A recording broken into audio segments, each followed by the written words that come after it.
Donc là, on est arrivé à Maison de la Santé, donc Fatih. Voilà, on a parcouru tout le chemin avec ce message. On s'est fait un petit peu éjecter au jardin du Sénat. On nous a demandé d'enlever le gilet, donc bon, voilà, c'est un lieu public mais interdit. Donc oui, voilà, c'est un épicénomène. Bon, en tout cas, là, on est au jardin, à la prison de la Santé. Et Fatih va prendre la parole. Donc je te laisse. On va prendre la parole toutes les deux, ma chère. Oui. Alors, explique-nous un peu l'objectif de cette journée. Pourquoi en fait ça te tenait à cœur en fait de rappeler qu'il y a encore des détenus.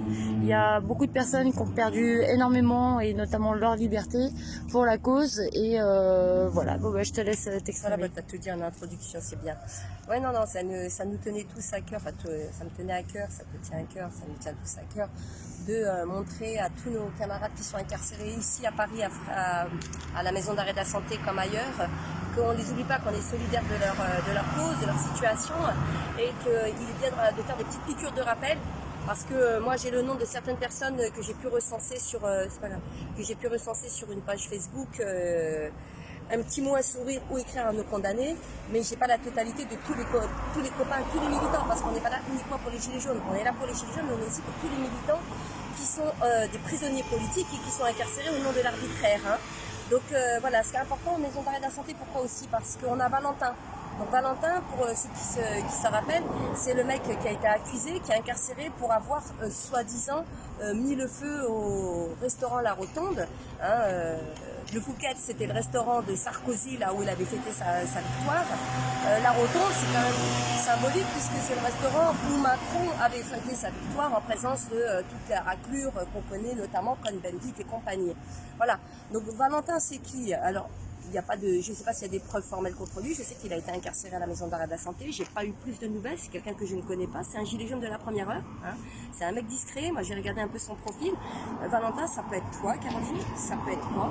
Comme l'infirmière Farida. Hein. Exact. N'importe quel citoyen, quoi. Personne qui est à bout, qui est poussé à bout. C'est un intermittent du spectacle. Donc c'est un mec qui vit aussi la précarité, parce que qui dit intermittent du spectacle, comme beaucoup d'intermittents pourront le dire, à travers les grèves, etc., c'est une situation précaire aussi. Donc c'est un mec qui rencontrait des difficultés, qui était dans le mouvement des Gilets jaunes dès la première heure, et qui, après, ça sera à vérifier si c'est avéré ou pas, parce que ça reste toujours des suppositions, qui aurait mis le feu à la rotonde.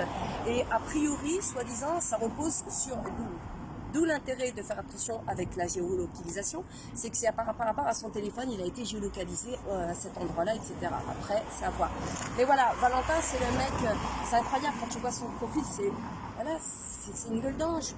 C'est des gens qui, voilà, ils arrivent à un moment, ils sont comme tous les manifestants qu'on a vus dès la première heure, des Gilets jaunes, c'est des gens qui arrivent à un moment dans leur vie, et ils sont à bout, ils portent les stigmates de la vie difficile, ils ont des revendications légitimes, et ces gens-là, tu les retrouves, un jour ils pètent les plombs, ils font peut-être un acte, ils réfléchissent, mais ils pètent les plombs. Et il a fait une lettre formidable que je t'ai envoyée. Oui. On étouffe.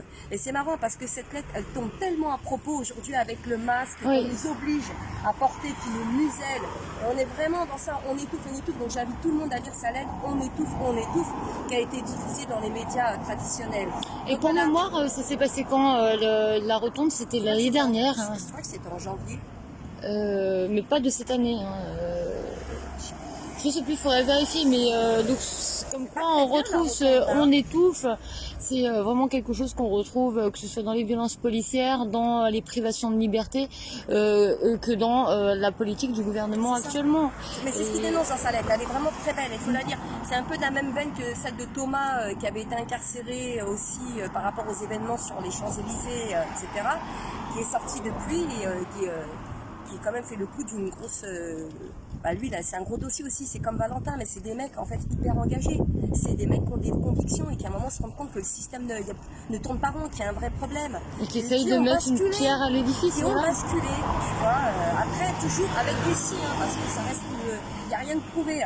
Donc C'est un voilà, peu comme moi, le geste inconsidéré de Farida, qui est une mère de 51 ans, qui a fait preuve d'abnégation toute sa vie et qui se retrouve dans une situation extrême. Mais qu'est-ce qui l'a motivée? Qu'est-ce qui l'a poussée à ça?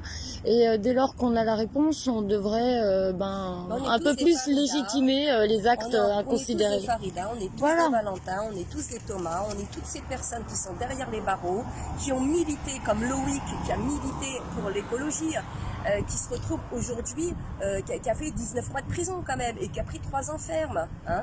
Donc on est tous ces gens-là, ils portent un combat qui est noble, ils portent des valeurs qui sont nobles, et ces gens-là qui ont ces valeurs, elles se retrouvent aujourd'hui derrière les barreaux, alors que tu vois bien que les politiques corrompus qui commettent des infractions beaucoup plus graves, des délits beaucoup plus graves, à hauteur de plusieurs millions d'euros, des détournements à hauteur de plusieurs millions d'euros, qui ont des condamnations quand même plus conséquentes et qui vont faire du cinoche parce qu'ils ont mal au dos et qui vont danser parmi de Levallois à l'instar de Balkany, ben ces gens-là ils sont dehors. Sa femme pareil, elle a été condamnée, on l'a vu s'asseoir sur la chaise de mer.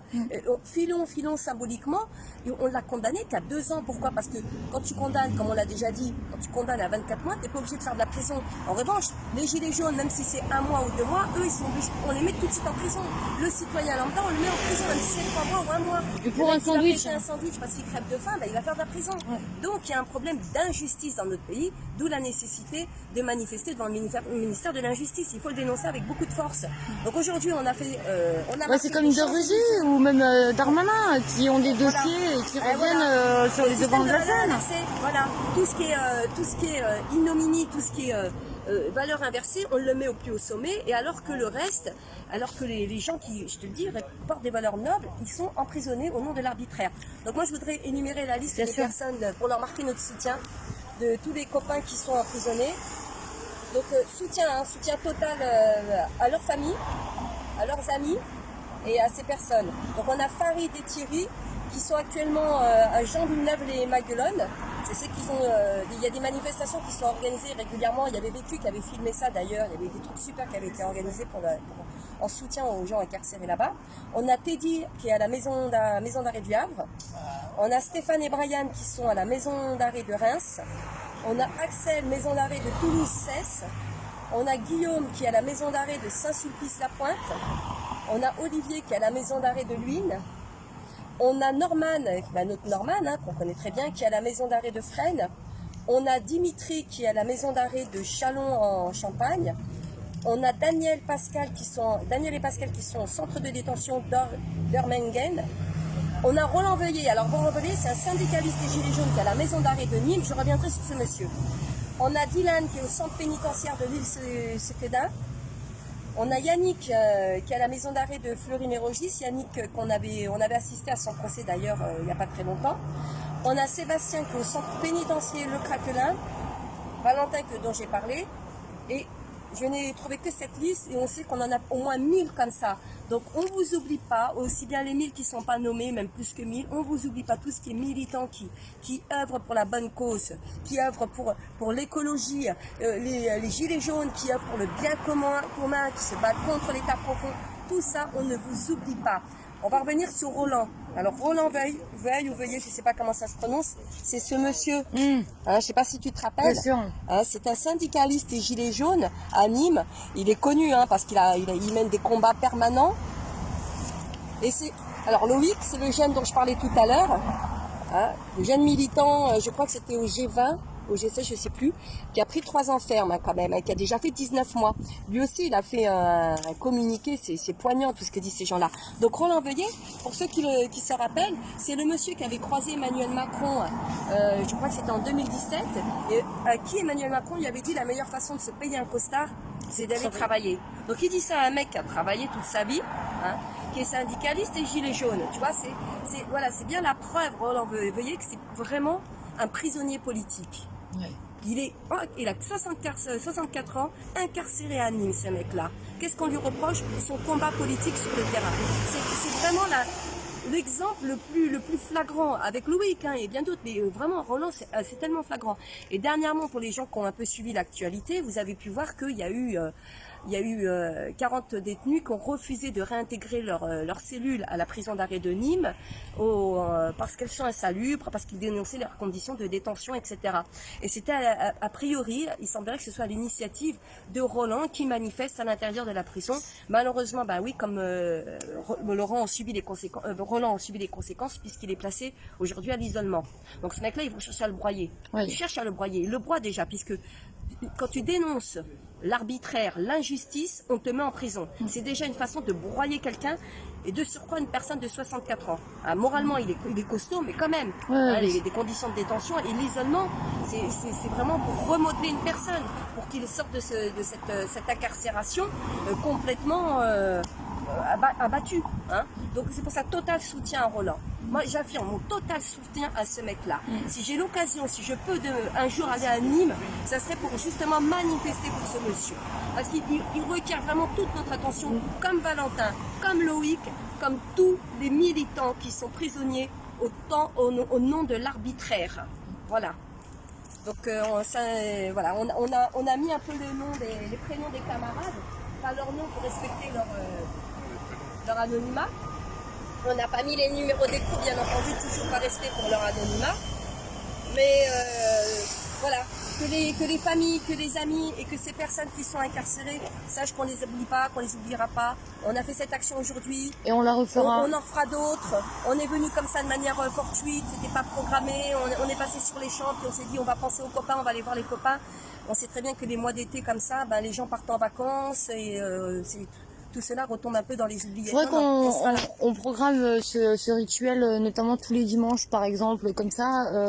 Moi, j'ai proposé qu'on fasse des manifestations par petits groupes, devant un groupe devant Fresnes, un groupe devant Fleury, un groupe devant là où on sait qu'on a des opposants politiques, parce que je les appelle des opposants politiques, que ce soit gilets jaunes, que ce soit militants, ce sont des opposants politiques, voilà, des prisonniers politiques, des prisonniers politiques.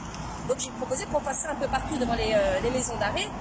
Et la cerise sur le gâteau, c'est que si on pouvait à l'échelle nationale faire tous une grosse manif comme ça le même jour et devant des maisons d'arrêt pour réaffirmer notre soutien aux copains. Voilà. Je vais te filmer peut-être. Je vais couper.